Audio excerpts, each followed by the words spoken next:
अशा पद्धतीनं भेंडीची भाजी करून बघाल ना तर खात्रीनं सांगते, एक भाकरी खाणारे नक्कीच 2 भाकरी खातील. ज्यांना भेंडी आवडत नाही ते देखील भेंडी आवडीनं खातील. नमस्कार, मी शिवानी तुम्हा सर्वांचं माझ्या यूट्यूब चॅनलवर अगदी मनापासून स्वागत करते. आज आपण एका वेगळ्या पद्धतीने केली भेंडीची भाजी बनवतोय, जी तुम्ही याआधी कधी खाल्ली पण नसेल. इतकी मस्त चविष्ट, तेही अगदी घरातल्या साहित्यामध्ये बनवून तयार होते. अगदी साधी सोपी ही रेसिपी तुम्ही टिफिनला पण देऊ शकता. चला तर मग आजच्या रेसिपीला आपण लगेचच सुरुवात करूयात. त्यासाठी इथं तर बघा मी 1/2 किलो इतकी ही भेंडी घेतली. आता ही जी भेंडी आहे तर ती मी 3 ते 4 जणांसाठी बनवते. सुरुवातीला हे भेंडी आपण स्वच्छ पाण्यानं धुवून घेणार आहोत.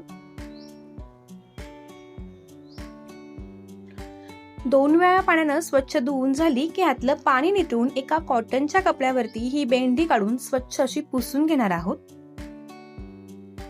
भेंडी पूर्ण आपल्याला कोरडी करून घ्यायची आहे, जेणेकरून भेंडी अजिबात चिकट होत नाही.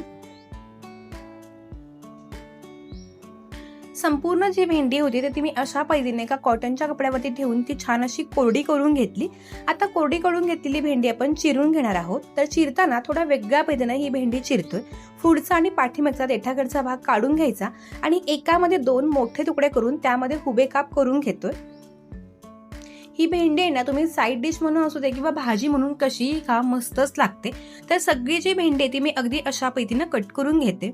तुम्ही कोणत्या वेगळ्या पद्धतीने भेंडीची भाजी करत असाल तर ती कोणती पद्धत आहे हे पण मला कमेंट करून नक्की सांगा. तर संपूर्ण भेंडी बघा माझी उभ्या आकारामध्ये कट करून तयार झाली.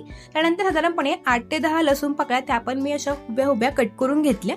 आता सगळं कटिंग करून झाले, भाजी करायला घेऊ. त्यासाठी गॅसवरती एक पॅन ठेवला. पॅनमध्ये सुरुवातीला 2 मोठे चमचे तेल घातलं. तेल कडकडीत तापलं की 1 चमचा मोहरी घातले, 1 चमचा जिरे घालायचे. त्यानंतर आपण जो लसूण चिरून घेतो तो लसूण घालायचा. या रेसिपीमध्ये ना लसणाचा वापर भरपूर होतो आणि लसणाची जी काही टेस्ट आहे ना त्यामुळेच या भेंडीची भाजीची चव अगदी भन्नाट लागते. आता सुरुवातीला 2 मिनिटं हा लसूण परतवून घ्यायचा. जास्त आपल्याला हा लसूण लालसर अजिबात करायचा नाहीये. 2 मिनिटं झाल्यानंतर लगेचच ही कट करून घेतलेली संपूर्ण भेंडी आपण ह्या लसूणमध्ये टाकून गॅस ना थोडासा मोठा ठेवून 2 ते 3 मिनिटं आपण परतवून घेणार आहोत.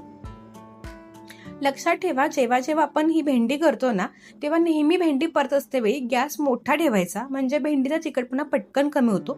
तुम्ही जर गॅस अगदी मध्यम ठेवलात आणि भेंडी परतत राहिला तर भेंडीचा चिकटपणा अजिबात कमी होत नाही आणि त्याबरोबर ती वातड पण होते. साधारणपणे 2 ते 3 मिनिटांनंतर बघा हलकी अशी भेंडी मऊ पडायला सुरुवात होते. आता छान अशी मऊ पडावी म्हणून हे सगळं मिक्स केलं आणि झाकण ठेवून आपण एक 3 ते 4 मिनिटं ही भेंडी मऊ करून घेतोय. 3 ते 4 मिनिटांनंतर तुम्ही पाहू शकता भेंडीचा रंग पण छान असा बदलला गेलेला आहे आणि थोडीफार भेंडी अशी मऊ पडायला पण सुरुवात झाली. पुन्हा आपल्याला अजून थोडीशी मऊ करायची आहे म्हणून पुन्हा झाकण ठेवून पुन्हा आपण वाट पाहतोय. भेंडी एकदा छान मऊ पडली की रेसिपी अगदी पटकन बनते. तर पुन्हा बघा 2 मिनिटं झाकण ठेवून मी काढून घेतलं. छान अशी वाफ आली आणि भेंडी पण बघा अगदी मस्त मऊ पण झाली आणि त्याबरोबर भेंडीचा संपूर्ण चिकटपणा पण निघून गेलाय. तर इथपर्यंत आपल्याला ही भेंडी पूर्ण परतवून घ्यायची.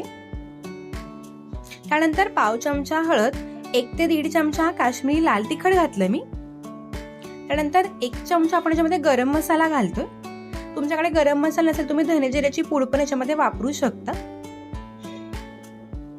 चवीनुसार मीठ घालूयात.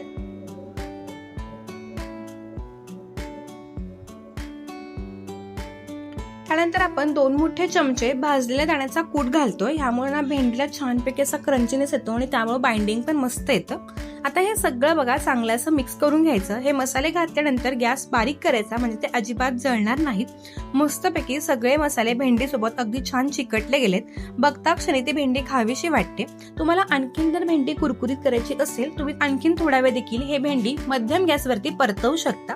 पण मला जास्त कुरकुरीत भेंडी अशी नको होती त्यामुळे मी छान अशी भेंडी परतवून घेतली. अगदी मस्त भेंडी छान शिजली पण गेली आणि मसाला पण मस्त झालाय. गॅस बंद करून ही भेंडी आपण सर्व करून घेऊयात. तर आज आपण ना लसूणी भेंडी बनवले. त्यामध्ये लसणाचा वापर भरपूर आहे. अजिबात आपण यामध्ये कांदा किंवा टोमॅटो काहीही वापरलं नाहीये, तरी मात्र ही भेंडीची चव अगदी भन्नाट लागते. मुलांचा टिफिन असू दे किंवा वेगळ्या पद्धतीची भाजी म्हणून तुम्ही नक्की ट्राय करू शकता. 1 भाकरी खाणारे नक्कीच 2 भाकरी खातील इतकी मस्त भाजी. वरून आता भरपूर सारी आपण कोथिंबीर घालायची आणि ही गरमागरम भाजी तुम्ही भाकरी, चपाती अगदी कशासोबतही सर्व करू शकता, पण मी तुम्हाला सांगेन जर लसूणी भेंडी करत असाल तर ह्यासोबत नक्की भाकरी सर्व करा, जेणेकरून ह्याची चव आणखीन छान लागेल. तर आपली भाजी तयार झाली. तुम्हाला आजची माझी ही भाजीची रेसिपी कशी वाटली हे तर मला कळवा आणि तुम्ही व्हिडिओ कोणत्या गावातून पाहता हे पण कमेंट करून सांगा.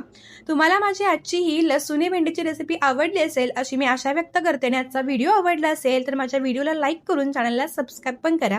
पुन्हा एकदा अशाच छान रेसिपी सोबत भेटणार आहोत. तोपर्यंत मस्त रहा. धन्यवाद.